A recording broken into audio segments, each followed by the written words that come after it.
sim. A Bíblia diz que sim. Porque o homem não reconhece o seu Criador nas coisas que foram criadas. Então ela é suficiente para isso. E hoje nós vamos entrar na revelação específica ou revelação especial.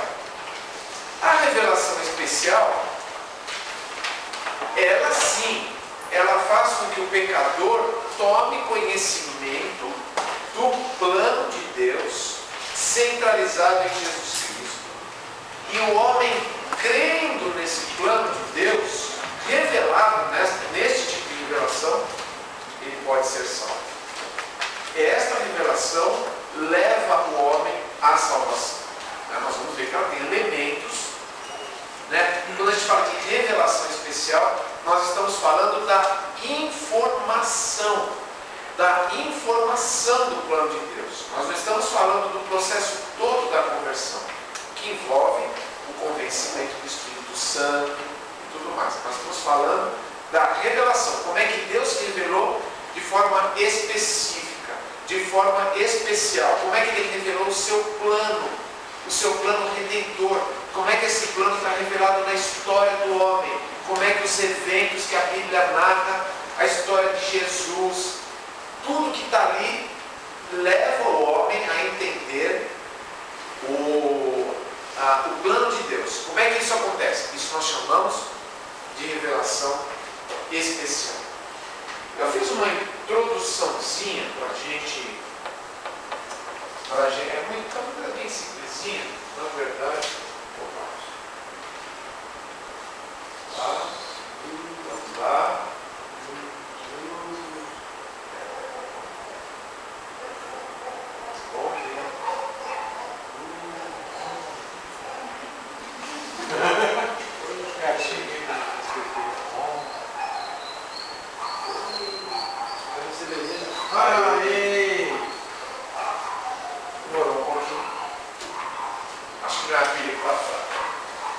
Muito bom. Abre a sua Bíblia no Salmo 105. Vamos conversar sobre algumas coisas.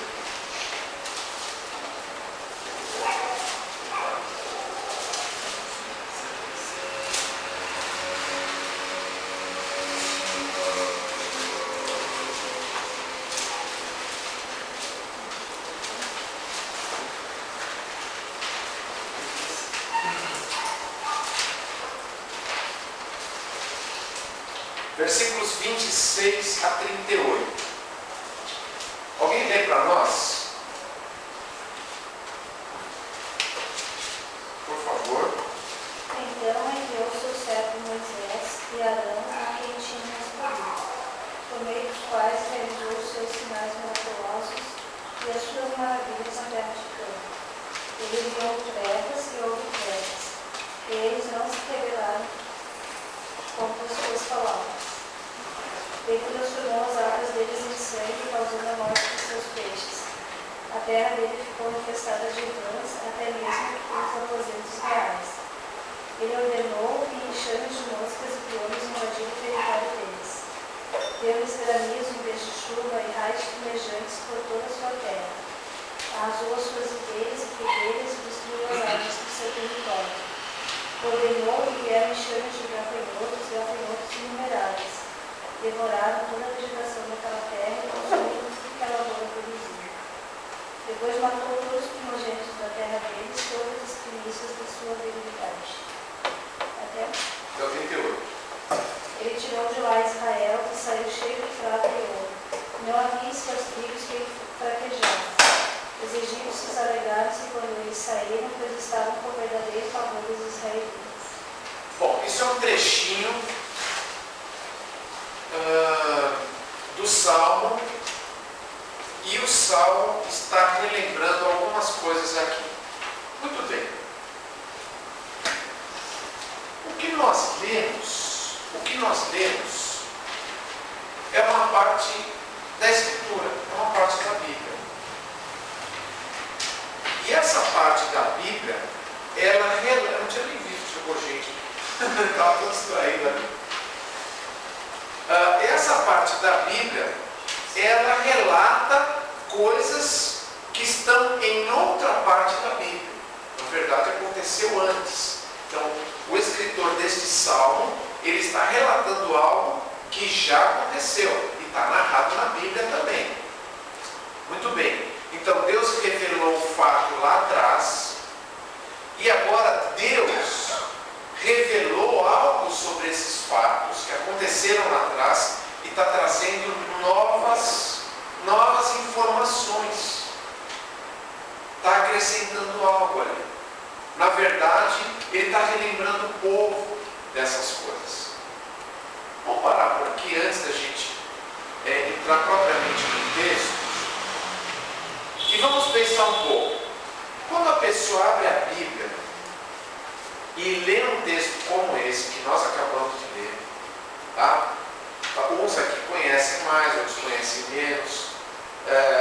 Acredito que a maioria sabe do que o texto está falando, sabe identificar daquilo que o texto está falando, tá? Mas isso não é o que acontece com todas as pessoas. A pessoa, quando se depara com um texto desse, ela pode tirar várias conclusões, tá? Vamos ver algumas coisas sobre revelação e elas coisa de um modo muito genérico, tá? Muito simplificado e muito resumido, só para a gente ter uma noção de como o pessoal vê revelação especial.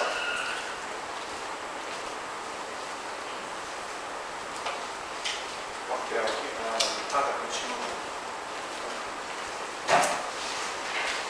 Boa noite.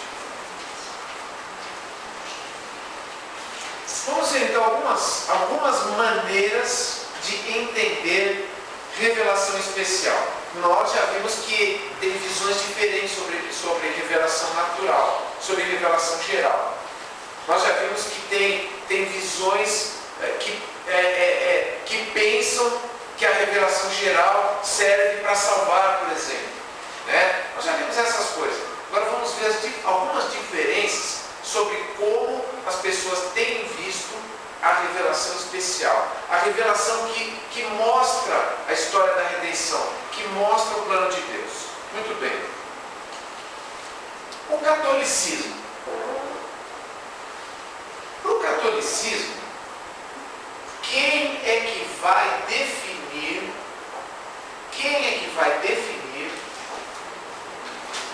o que o texto está dizendo? Quem é a autoridade final? É o Papa.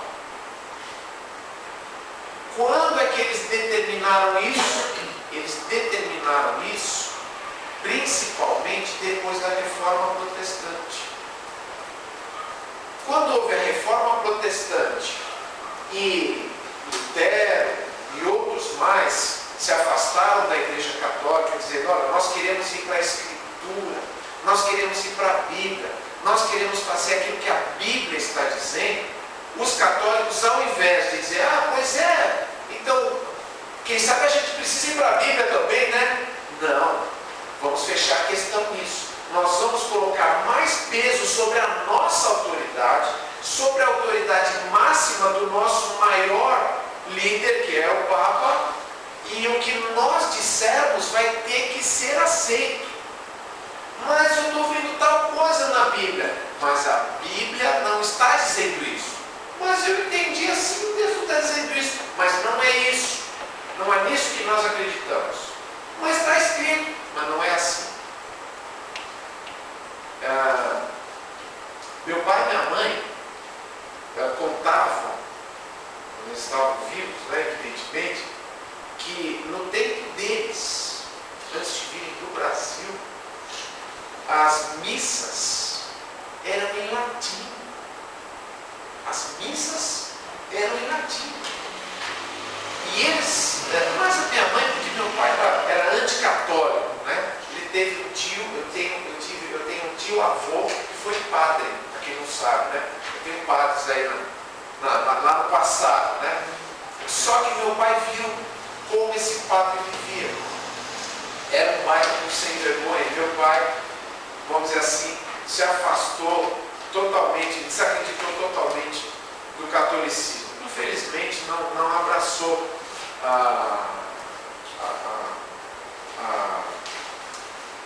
verdade, né? E eu não tive oportunidade, porque eu me converti depois da sua morte. Não tive oportunidade de falar, de transmitir nada para ele, porque eu mesmo não conhecia. Mas a minha mãe dizia, esses padres aqui não sabem nada. Lá sim, os padres, eles rezavam a missa em latim. Ei, mas você entendia o quê? Não dá para entender. Quem disse que é para entender alguma coisa? Quem disse? Nós estamos falando de uma geração que não está tão distante assim. Minha mãe, pode dizer, você já é velho, então era bem mais velha, né? Só que você imagina o que era a Idade Média. O que era a Idade Média? A chamada Idade das Trevas. Quando eles diziam assim, é isto, e acabou. E ninguém podia contestar. Eles se escondiam por trás de um manto de superioridade. Nós sabemos. Nós conhecemos. E o povo, até por razões místicas, etc. e tal, se acatava tudo aquilo, né? Tudo bem. Então esse é o catolicismo. Mas nós temos também uma outra linha. E eu quero que vocês, à medida que a gente vai falando, né, que eu vou falando, vocês percebam que em menor ou menor grau, todas essas coisas ainda nós convivemos com elas um pouquinho. E quando a gente olha para essas visões que estão aí, embora o catolicismo tenha mudado muito, eles até por uma questão de estratégia, né, por perceberem que estavam perdendo muitos adeptos, né, então eles começaram a introduzir coisas diferentes, coisas novas, fingem, né, que estão lá pregando a Bíblia, né, usam a Bíblia, leem versículos e tudo mais, né, mas isso não quer dizer que eles estão pregando o Evangelho, evidentemente. Então eu quero que vocês identifiquem coisas que estão aí. As pessoas que a gente conversa, as pessoas com quem nós convivemos, elas têm essas coisas ainda na cabeça, misturadas. Um é mais católico, outro é mais cético, né? Como é que é o cético? Os céticos, eles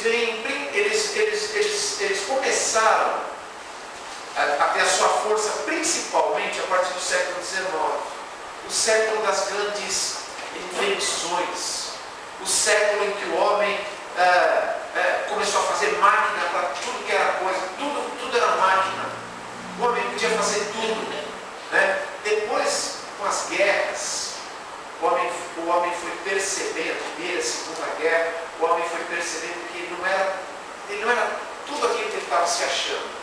Mas até o início da Primeira Guerra, a humanidade, o humanismo, né, como se chamava na época, ainda tem humanismo, mas ali ele chegou no auge. O ser humano e o seu conhecimento podem tudo. Então o que aconteceu com a teologia no século XIX? As pessoas começaram a estudar a Bíblia como quem disseca um cadáver. Aqui, esta palavra no grego, ela não pode significar isso, porque o escritor fulano de tal usou esta palavra, não sei aonde, esta palavra queria dizer não sei o quê. Este original não pode ser deste autor, porque este autor, na verdade, não poderia dizer estas coisas. É assim que, por exemplo, eles interpretaram o livro de Daniel como sendo um livro escrito muito tempo depois. Muito tempo depois. Por quê? Porque ele falava claramente de coisas que vieram a acontecer.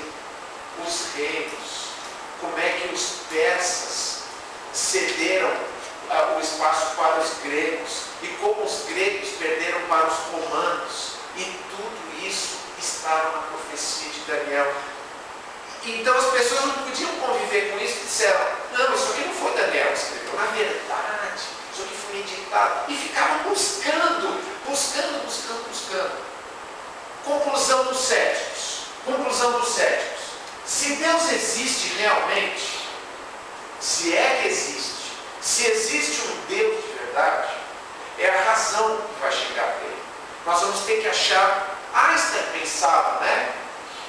Imaginava que com as suas fórmulas e tudo mais, Einstein, como um bom judeu, ele tinha uma bagagem já na sua infância, de conhecer algumas coisas elementares sobre a história da criação e tudo mais. Todo judeu, basicamente, pelo menos no passado era criado assim. Hoje em dia, eles já nem falam muita coisa, eles guardam só aquelas festinhas deles e tá bom, né? Tá de bom tamanho.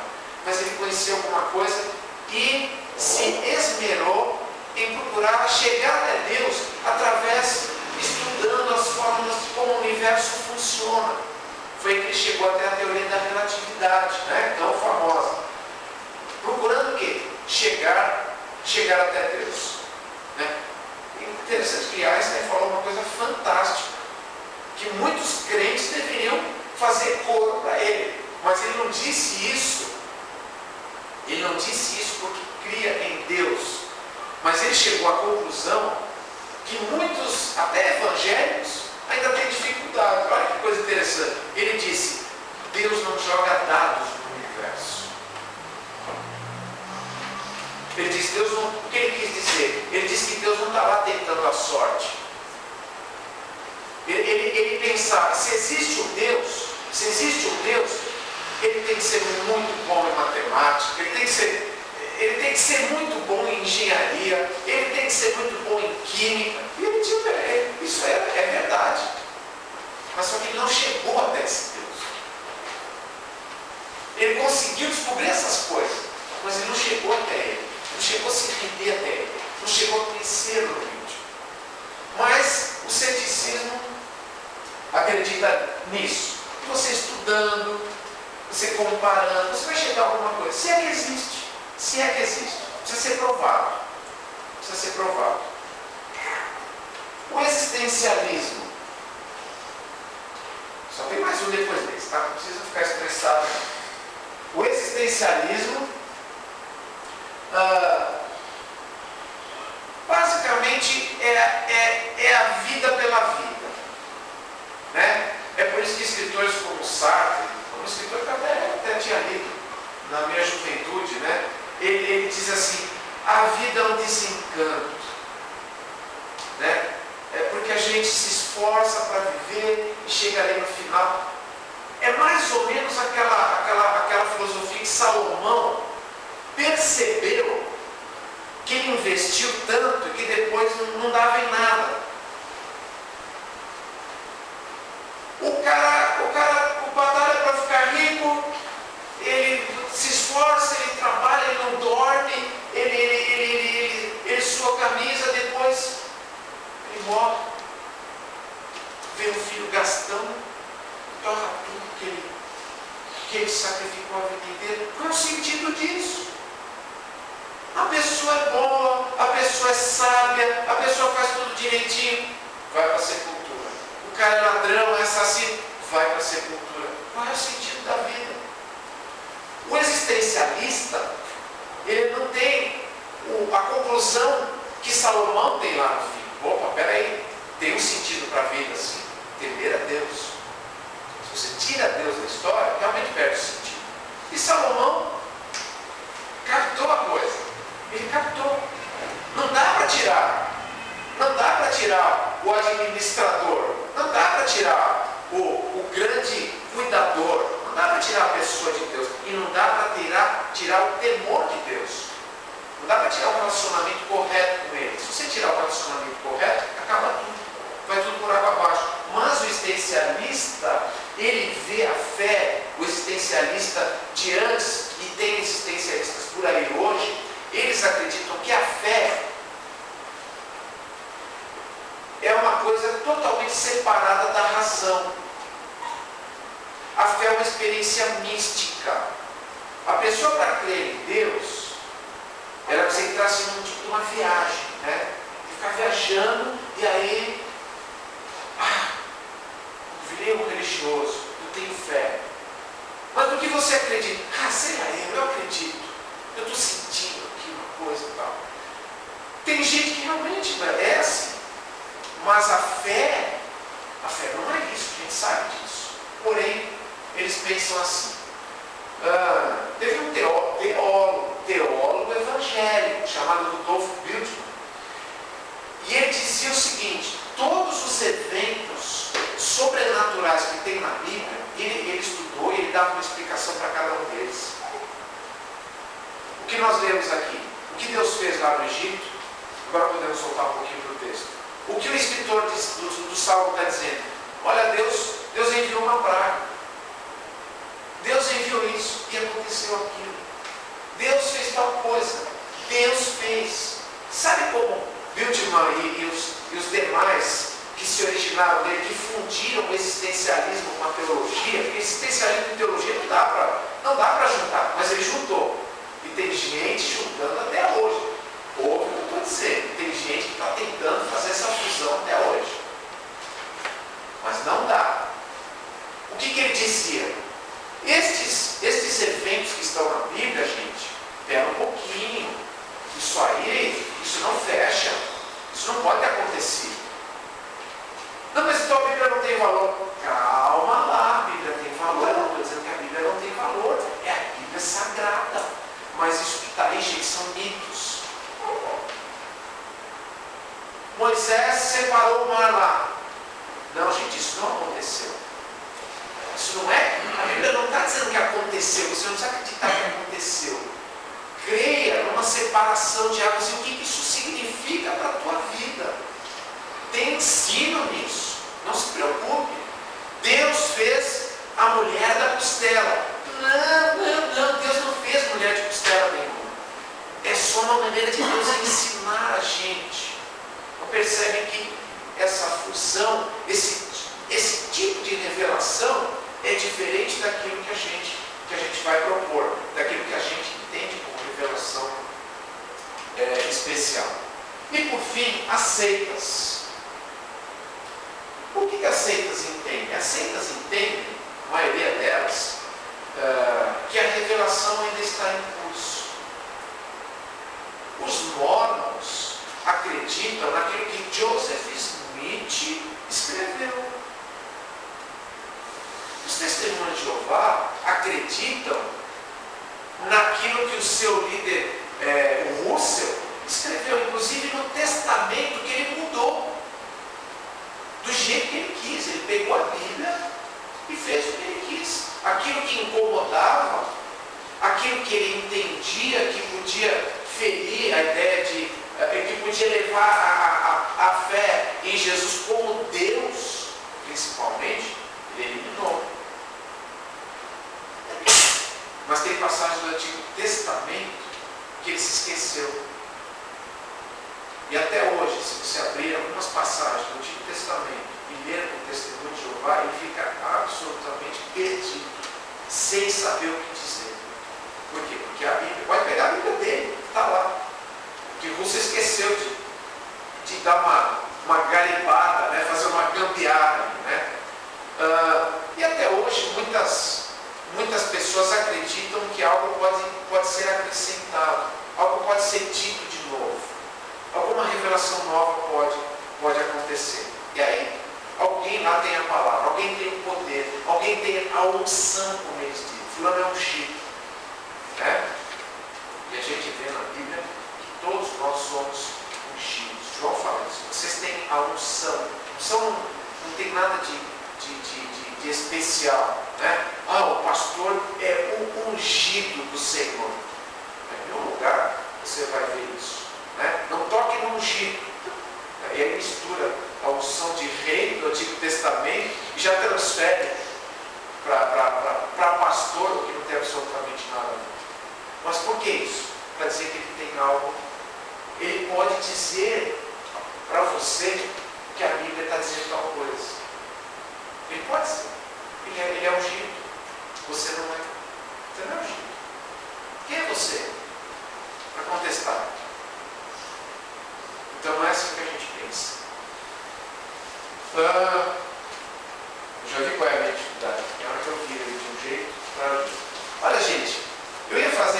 efeitos especiais, mas ficou simplesinho, tá? Na próxima vez eu rolo uma coisa mais elaborada. Imagina que aquela bola azul lá é toda a narrativa da Bíblia. Toda ela.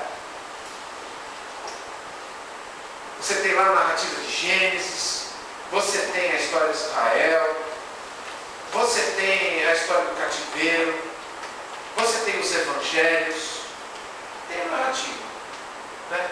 Inclusive, você tem partes que não são narrativas, né? Dentro dessa narrativa, existem pontos que são milagres. Mas, quando a gente lê o salmo que a gente acabou de ler, os milagres, como aqueles que aconteceram lá no Egito, para o escritor que está escrevendo o salmo, eles são o quê? Eles são parte da narrativa. O que alguns fazem é o seguinte: eles separam a parte sobrenatural da narrativa, como se o sobrenatural tivesse que ser entendido de uma maneira totalmente diferente. Enquanto que a Bíblia não faz assim. Quando a Bíblia conta um milagre que Jesus fez, por exemplo, conta dentro do contexto. Então Jesus sentou, aí ele levantou, ele andou, aí ele encontrou um cego, curou, e o cego enxergou. Pronto, uma narrativa. Não tem nada de místico, não tem nada para ser entendido além daquilo que está escrito. Então, quando nós olhamos para a revelação de Deus especial, que é a Bíblia, que é a Escritura, nós não estamos procurando coisas místicas, não estamos procurando coisas diferentes da realidade, não estamos procurando coisas irracionais. Por quê? Porque se de um lado a nossa razão é insuficiente para compreender plenamente a Bíblia, de outro lado, ela não é descartada para nós aprendermos a Bíblia. Nós vamos entender a Bíblia através da razão, mas uma razão em que Deus nos ajuda, Ele atua na nossa razão, Ele ilumina, a Bíblia diz. Ele joga luz sobre o texto. Você enxerga aquilo que está ali. Ele faz com que você absorva aquilo e entenda aquilo como uma verdade para a tua vida, e você possa discernir o que Deus está dizendo, qual é a vontade dele que está ali. Então não precisamos de um Papa, nós não precisamos de experiências místicas, nós não precisamos fazer toda essa divisão de fé versus razão. Nós acreditamos que Deus revelou dessa forma. Vamos para a nossa folhinha. Vamos ver algumas coisas. Primeira coisa, a revelação vem de Deus. A origem da revelação é Deus. Abre lá João, capítulo 12, versículo 49.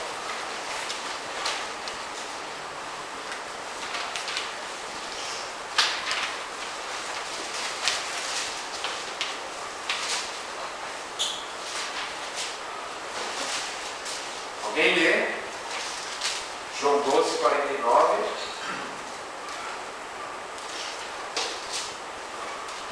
Pois não falei por mim mesmo, mas o Pai que me enviou me ordenou o que dizer e o que falar. Isso. Existe uma origem na revelação que nós temos. E essa origem está em Deus.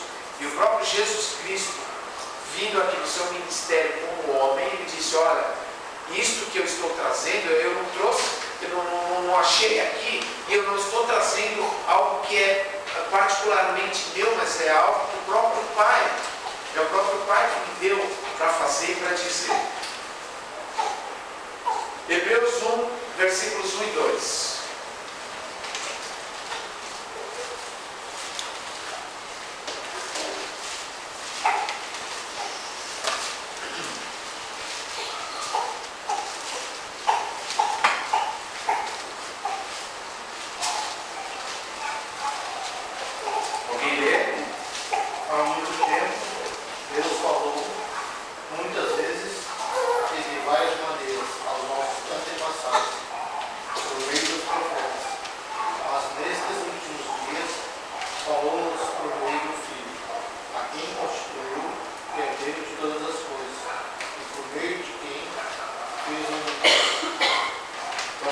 Jesus Cristo, ele é tido na Bíblia como um profeta. Ele é um profeta. Pedro se refere a ele como aquele profeta que foi prometido no tempo de Moisés. Porque Moisés disse isso, né? Virá um profeta maior do que ele. Né? E Pedro se refere a isso lá no Pentecostes. Jesus Cristo é esse profeta. Ele não é um profeta, ele é o profeta. Ele é o grande porta-voz, né, de Deus. Ok. Segunda de Pedro, capítulo 1, versículos 20 e 21. Como é que ocorre essa revelação? Antes de mais nada, saibam que nenhuma profecia da Escritura provém de interpretação pessoal, pois jamais a profecia teve origem na vontade humana, mas homens falaram da parte de Deus, impelidos pelo Espírito Santo. A atuação do Espírito Santo foi necessária para que homens fizessem o quê? Escrevessem o que nós temos hoje, que chamamos Bíblia. Foi necessário que esses homens fossem impulsionados. A palavra aqui que Pedro está usando, ela quer dizer exatamente isso. Eles foram impulsionados, impelidos pelo Espírito Santo. O Espírito Santo os levou a escrever. Isso é uma coisa que as pessoas têm muita dificuldade por aí, não é mesmo? As pessoas vão dizer que a Bíblia foi escrita por homens. As pessoas vão dizer isso. Essa é depois que você já venceu a pessoa pelos argumentos bíblicos, ela vê que ela não consegue brigar com a Bíblia, aí qual é a arma? Desacreditar a Bíblia. Aí tem que desacreditar a Bíblia. Porque se você desacreditar a Bíblia, então acabou. Então não adianta você vir falar de Bíblia para mim, que para mim isso aí não vale nada. Mas a Bíblia está dizendo que não importa se os homens a desacreditam, você não tem que se preocupar com isso. Você não tem que se preocupar com a argumentação humana. A argumentação humana não invalida a verdade. E a verdade é que os homens escreveram impulsionados pelo Espírito Santo. Essa é a verdade. E quando eles escreveram, eles não estavam em transe. Quando eles escreveram na sua consciência e na posse da sua personalidade. Paulo escreveu como Paulo, Pedro escreveu como Pedro, Moisés escreveu como Moisés, dentro da sua cultura, dentro daquilo que eles conheciam em termos de gramática, em termos de história que estava na sua cabeça, mas Deus poderosamente usou tudo que eles tinham e supriu o que eles não tinham para que eles escrevessem. Dá para entender isso? Supriu o que eles não tinham. O que eles não tinham? Eles não tinham a direção. Se eu pegar e sentar agora para escrever alguma coisa, eu vou escrever o que me vem a ter. Eu posso até escrever um versículo bíblico. Mas Deus não me revelou nada que já não estivesse revelado. É diferente do escritor bíblico. Deus está mostrando as coisas para ele. Ele está entendendo. Paulo, quando escrevia uma carta, por exemplo, ele estava escrevendo aquela carta com a intenção de ensinar uma igreja, por exemplo. Nós estamos estudando no domingo a carta aos Gálatas. Paulo tinha a intenção primária, a intenção inicial dele era o quê? Ensinar algo para aquela igreja. Ele estava preocupado com algumas coisas. Ele queria transmitir alguma coisa ali. Mas quem guiou Paulo em todo o processo, desde que ele sentou, molhou a pena lá na tinta e começou a escrever? Quem guiou tudo isso? Deus guiou. Deus foi levando a escrever. Deus foi moldando aquilo que ele deveria colocar ali. Muitas vezes a gente vai para o Antigo Testamento e vê um profeta, por exemplo, porque um menino nos nasceu, um filho nos deu, Isaías fala, né? Ele fala sobre a virgem que daria luz a um menino. E quando você vai para o contexto da época, você descobre que ele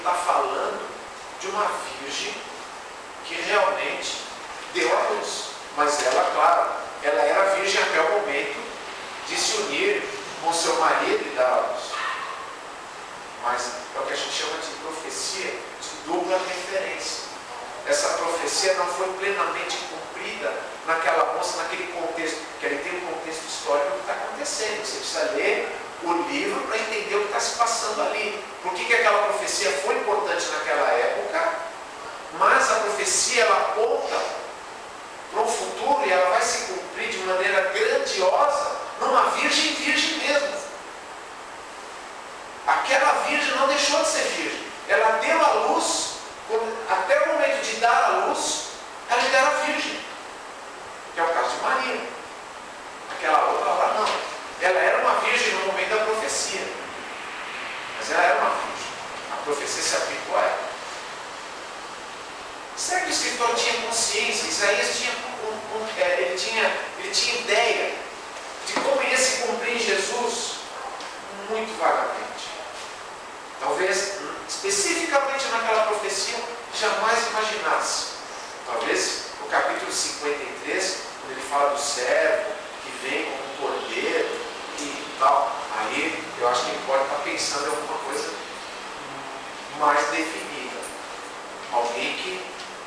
Alguém muito especial mesmo, né? Mas ali, não.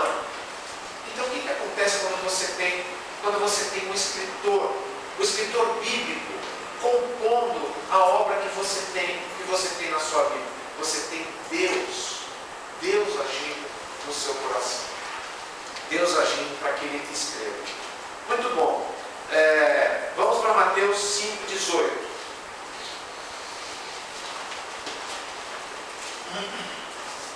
Quem achou já pode ler. Digo-lhes a verdade, enquanto existirem céus e terra, de forma alguma desaparecerá da lei a menor letra ou o menor traço, até que tudo se cumpra. Existe um caráter permanente na palavra de Deus e imutável. Por isso você pode confiar no que está escrito. Não vai haver mudanças, não vai haver alterações. João, quando encerra o Apocalipse, no capítulo 22, ele diz: ninguém deve acrescentar mais nada ao que está aqui. Ninguém deve acrescentar mais nada. E não deve acrescentar, não só em Apocalipse, não deve acrescentar mais nada em nada do que está escrito. Por quê? Porque ninguém tem mais autorização para isso. Ninguém tem mais autoridade para fazer isso. Agora, o que está escrito é confiável e não vai mudar. Não vai mudar. Tem um salmo que diz, inclusive, que a palavra de Deus, ela está firmada nos céus. É como se lá no céu tivesse um cartório, né? Tivesse um cartório onde tivesse uma cópia arquivada, vamos dizer assim. E que ninguém jamais vai poder ir lá e mexer e alterar. Só que não é lá a cópia. Na verdade, a cópia é a que nós temos. É porque o original veio de lá. O original veio do coração e da mente de Deus. O que nós temos na mão não é algo que o homem pode mexer, o que ele pode interpretar conforme a imaginação dele. Muito bem. Vamos só mais esse aqui, ou quem sabe mais um outro. Vamos ver até onde a gente consegue ir aqui. João, capítulo 5, versículo 39. Autor João 20, 31. Ah, perdão, eu pulei um. Isso, João 20, 31. Isso, perdão. Não, esse de Lucas é o mesmo assunto do outro lá. A gente não precisa ler todos. Obrigado. João 20, 31.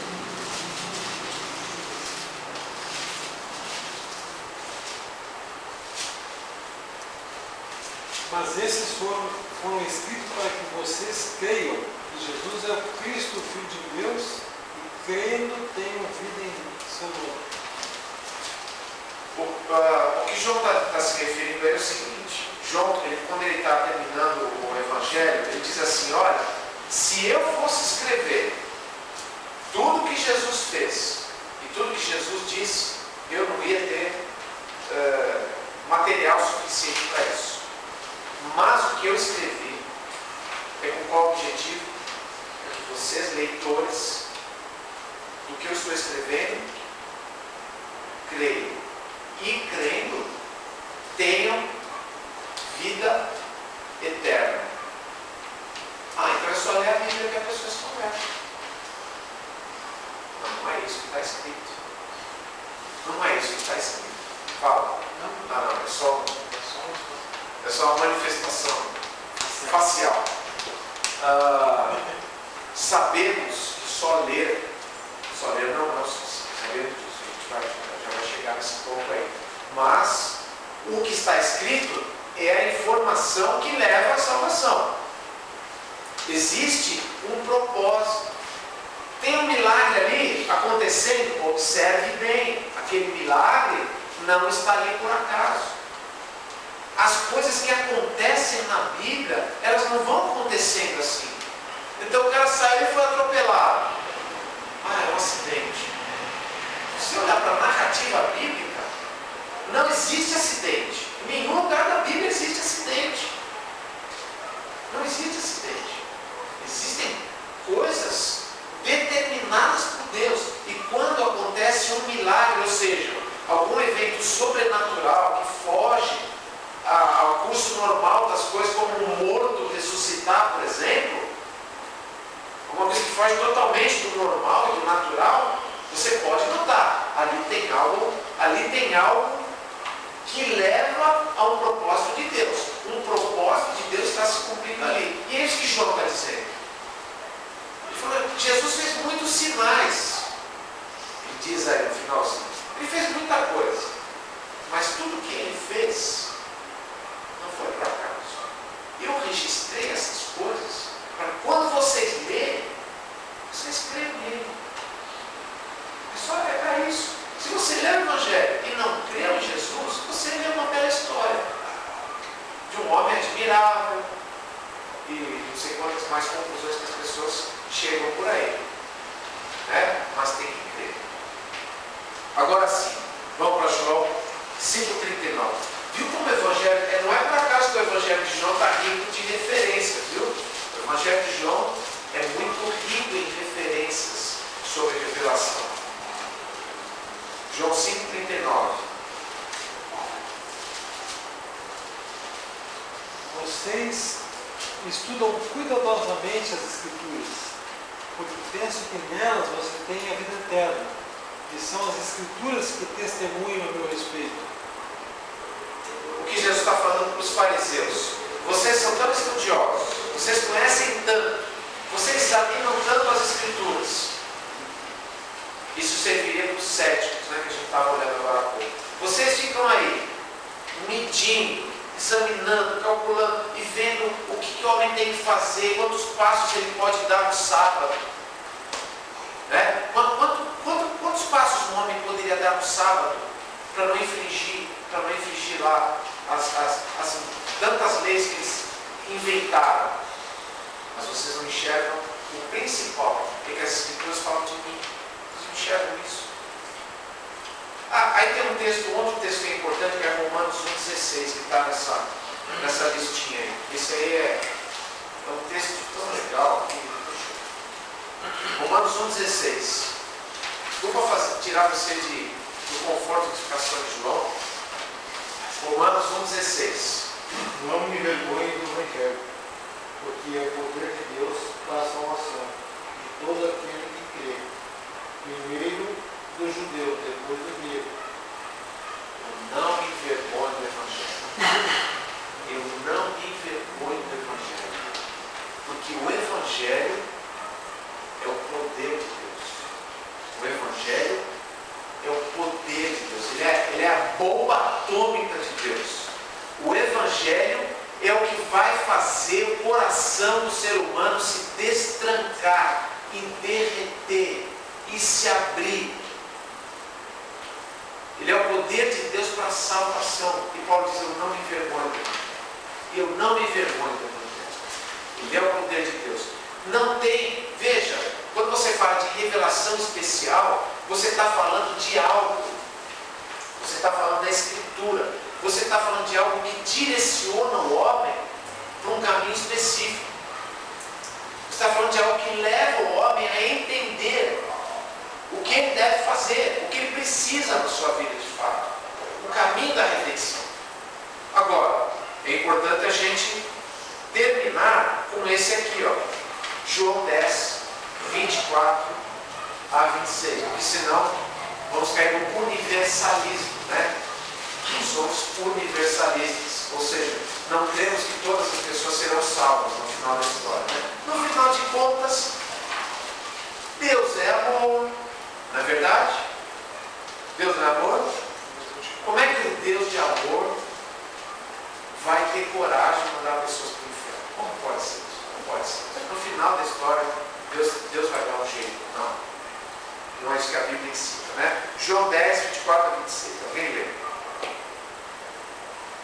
Os judeus reuniram-se ao redor dele e perguntaram: até quando nos deixará em suspense? Se é você o Cristo, diga-nos abertamente. Jesus respondeu: eu já lhes disse, mas vocês não creram. As obras que eu realizo em nome do meu Pai falam por mim, mas vocês não creem, porque não são minhas ovelhas. Por que as pessoas não creem? Resposta simples: porque não são ovelhas.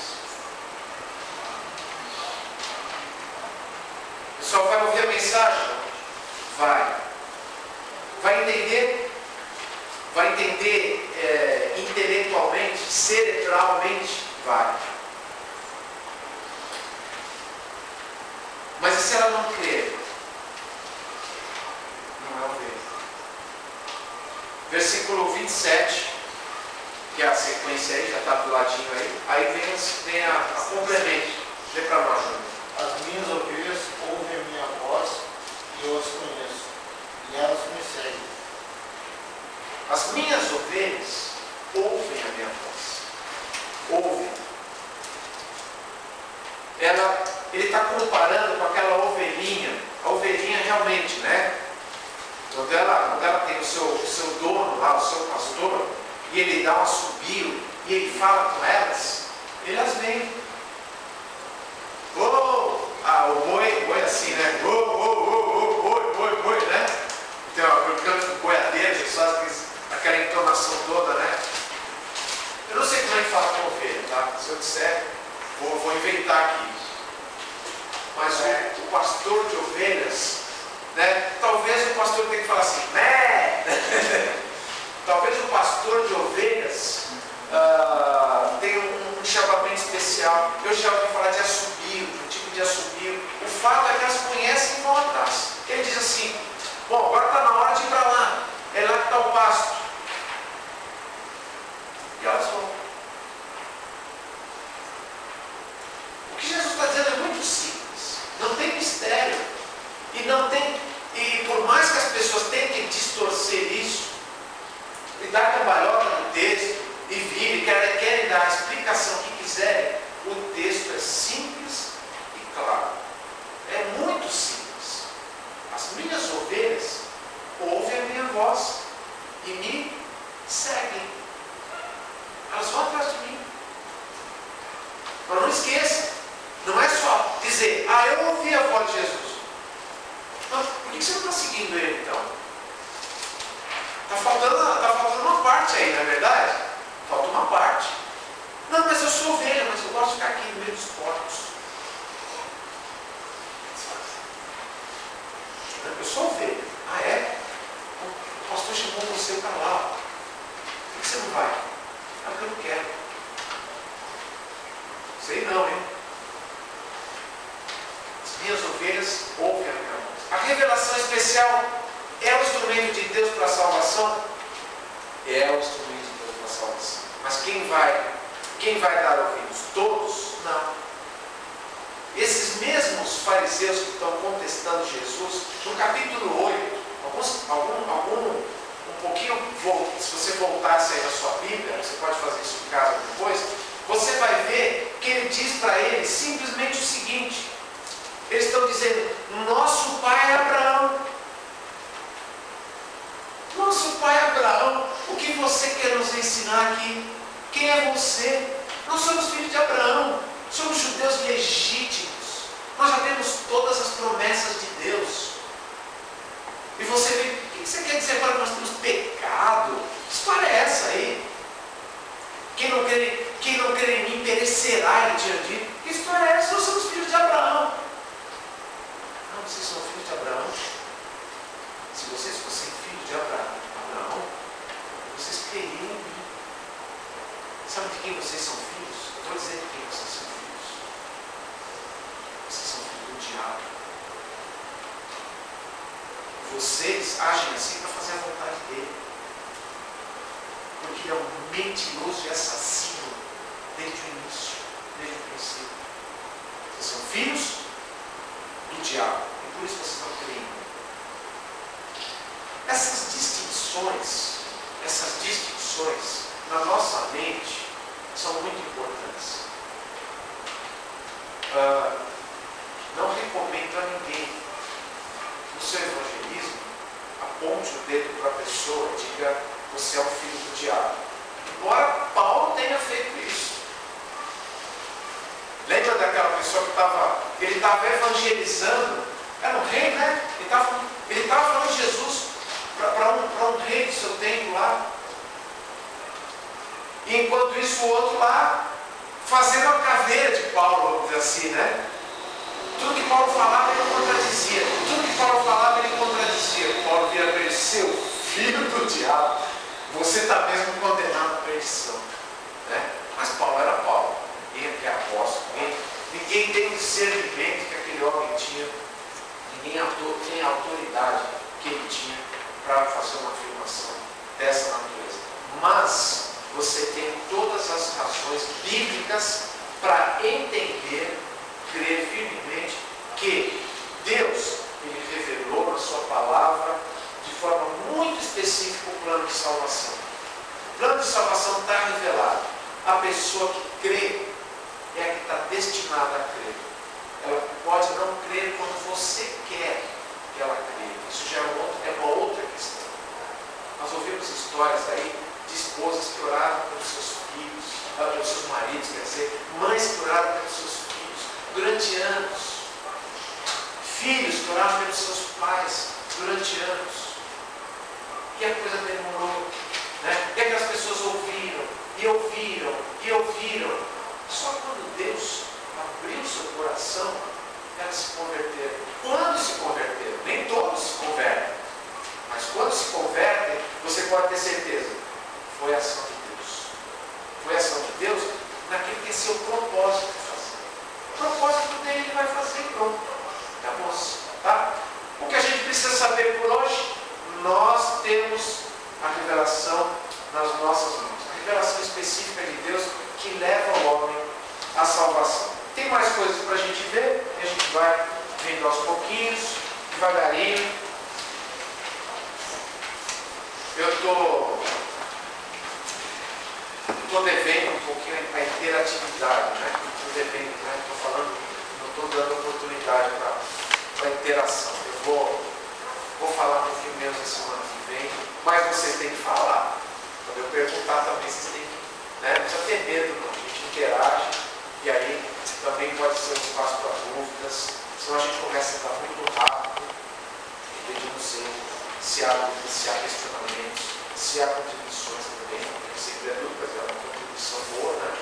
E pode dar, certo? Bom, vamos orar?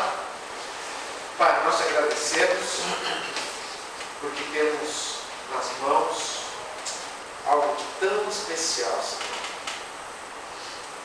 Como é bom, Pai, nós podemos acordar de manhã, iniciar o nosso dia tendo a Tua palavra ali, disponível, tão fácil, tão ao nosso alcance, que nós, na verdade, acabamos até desconsiderando o seu valor, o seu poder, tudo que ela contém de precioso. Muito obrigado porque o Senhor apenas se revelou na criação, não apenas se revelou de um modo geral a todos, de modo visível, de modo que as coisas que foram criadas demonstram os teus atributos, mas o Senhor se revelou de forma muito especial, de forma específica. O Senhor mostrou o teu plano de salvação na tua Escritura, Pai. Obrigado por isso. O nosso desejo, inclusive, ao estarmos aqui, alguns de nós cansados, uns mais cansados, dias atribulados, nosso objetivo, Pai, ao estar aqui, dedicando esse tempo, é saber algo mais, é conhecer algo mais do Senhor, algo que nos fortaleça, algo que venha do Senhor, da Tua Palavra, que acrescente às nossas vidas aquilo de tão precioso que o Senhor nos deixou, Pai. Nos ajuda a valorizar esse instrumento tão precioso que o Senhor nos deu, o modo como o Senhor quis intencionalmente se revelar através das Escrituras. Muito obrigado, nos ajuda a usufruir dessa ferramenta tão preciosa. Pedimos e agradecemos no meio do Senhor Jesus. Amém. Ok, pessoal, não esquece a folhinha semana que vem.